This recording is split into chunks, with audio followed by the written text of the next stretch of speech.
What's going on, everybody? My name is Seth and you're watching 252 Squad. And in today's video, we bought a supercharged Cobra Mustang. When did we buy an 03? I thought we bought a 97. Oh yeah, you're right. Oh, that's right. It's right here. One, two, three!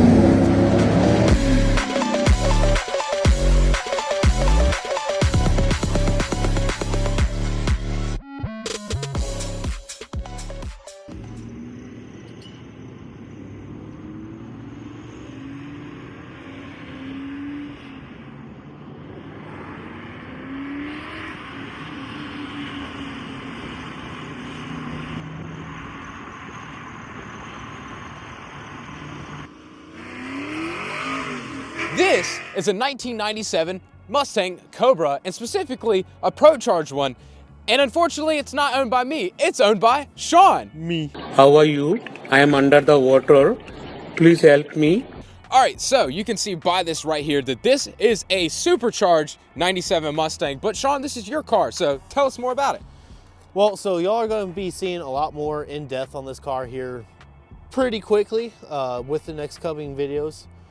We've done already quite a bit of filming on other stuff on this car already, but as you can already hear, it sounds good, it looks good, and it's just fun to drive. But we're going to be doing a massive deep dive on this car, getting it ready for Ponies in the Smokies here in, as of right this minute, less than 2 months. We've had this car for like, what, 5 months now? I've had it since September, and it is currently February as of 2 days. Yeah, so what's going on with the car?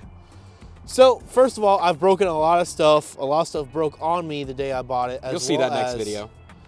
I have about $1,600 worth of parts just sitting, waiting to go onto this car. I just have not had the time to put them on just yet, but this car is going to get rowdy very quickly.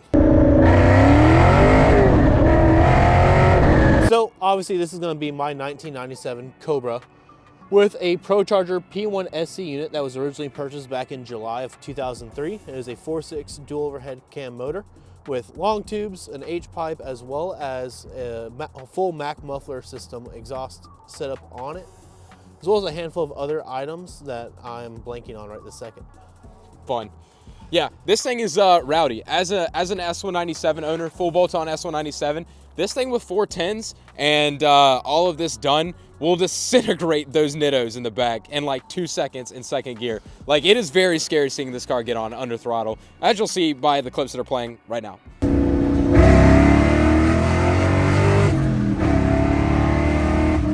God! Yeah, very scary. It's fun.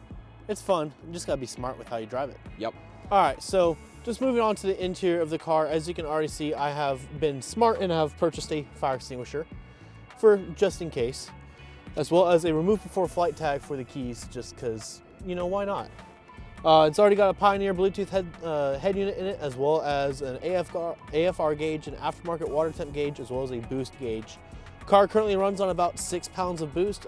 We think it might be making up to 8. We're not 100% sure yet, but we also know what numbers this car makes, and in an upcoming video, you'll see it on the dyno and getting those numbers as well. It's rowdy. Very rowdy. It spun on the first dyno pass, and I thought I had a bad motor. And those aren't very small tires either. No, and those were deflated already to 20 PSI, and they were still spinning. This thing gets down.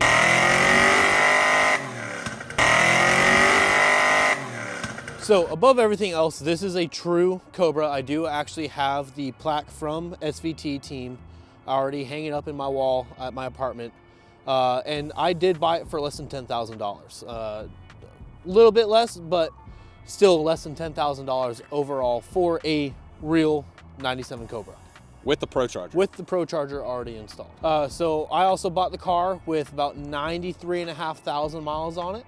I've only put about 2,500 miles on it so far in about the last 4 to 5 months since I've had the car. A lot of it was because I thought it was broken, and we'll find out it wasn't. So, yeah, expensive, broken, not broken. There's a lot that's already happened in this car. At the time that you are seeing this right now, we have had this thing for a while, and a lot has been done and recorded on it. Like, I mean a lot. We have probably, at the time of this recording, 4 videos. Let me go ahead and mention one thing. We do have mics, if you've seen. We have DJI mics on right now, and a lot of other videos we don't have these mics on, and the sound quality is kind of crap. Like, as the next I'm sure one's pretty you've rough. seen from, what will be coming up, the mics were cutting out really poorly with the wind noise that we were having, because it was like 15 to 20 mile an hour gusts while we were standing up here freezing, and the mic quality just went to crap at the very end of the video. So yeah, so this video, good quality. Next few videos might not have the best quality, but stick around because there's a lot of content as far as it goes. But yeah, this car is absolutely insane. The money per dollar, or like the power per dollar that he got out of this thing is ridiculous. I mean, just the amount of power, we know how much it makes, and that was spinning,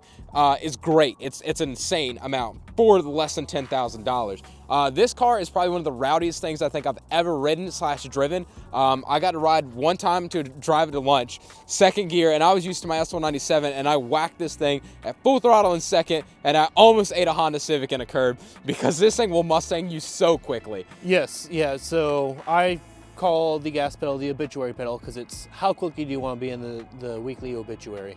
Yeah, it's rowdy. This thing sounds insane, as you've probably seen by all the other clips of us driving it on the highway and the cinematics of the car. It sounds great. It looks great. Honestly, the interior is in great shape. It's fairly low miles for a 97. It's about 95,000 miles on it. And it looks clean. We got a lot of stuff, though, coming to it as far as exterior, too. Exterior as well as mechanical. So we've got a new video that will be starting. We'll start filming on that here tomorrow afternoon into the following day, and finishing up that whole video, as well as a whole another video for the front end of the car. We've got a lot of stuff ready to go onto this, as well as wheels and tires and a bunch of other stuff just ready to go. We're just waiting for I just want to throw out a few brand names so you can get it. So we got BMR, we've got Mickey Thompson, Mickey we Thompson, got SVE. We also have full 4 performance stuff for it. We also have Procharged stuff in there. We too. do have Procharged stuff for it. Yukon axles. If you know, you know. If you know, you know.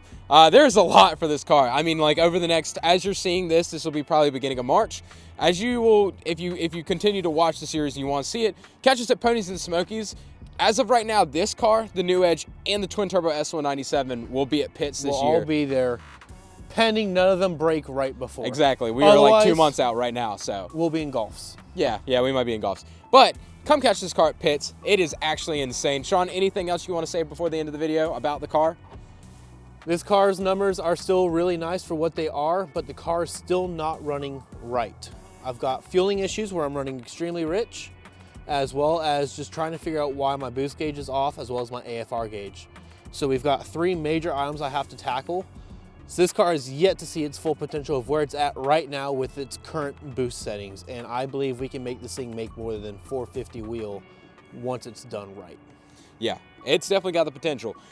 Keep watching. Once you see the dyno video, you'll understand what we're talking about. This thing is pretty healthy. The only thing that isn't the greatest is the transmission, because it's the T45. It's a T45, so it does second gear and reverse things. It likes to grind into second gear sometimes. It's not done it on me in a long time, but I've said that it's going to do it to me on my way home now. And then reverse, you just have to put the clutch in and let it sit for 30 seconds or so before the reverse synchros have finally slowed down enough for you to put it in reverse without it grinding in this reverse.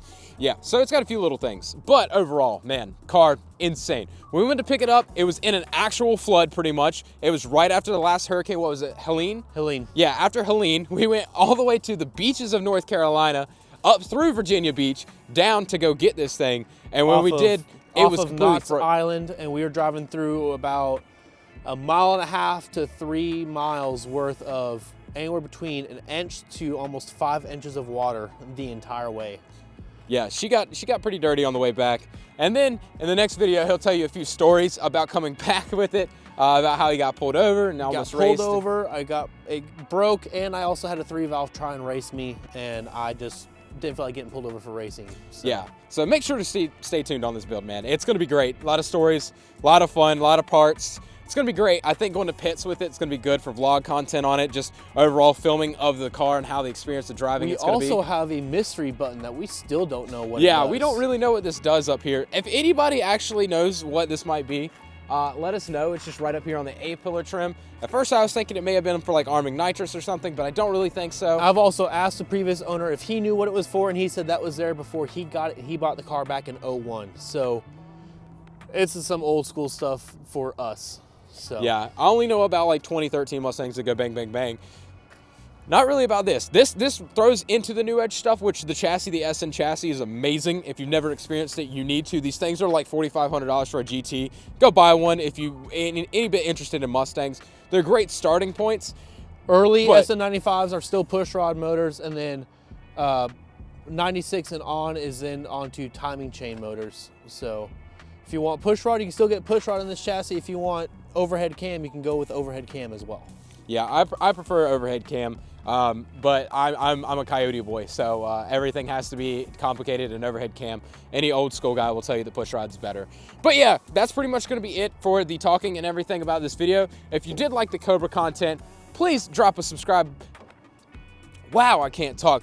Please drop a like, subscribe to the channel. Make sure to DM us or comment us on Instagram what you want to see next. I'll put the Instagram for him and this car right here. I'll put my Instagram right here. And then just make sure to comment. Tell us what you want to see on the build. I'm sure you'll probably see it anyways because we got a lot coming that's already been pre-recorded. Way to kill the vibe. But anyways, guys, hope y'all have a great rest of y'all's day. Sean, you get to do the peace out this time. All right. Hope to see y'all at pits, and we'll see you on the next one. That sucked. Hey, yo. Yo, is that a Procharged Cobra? That's wild.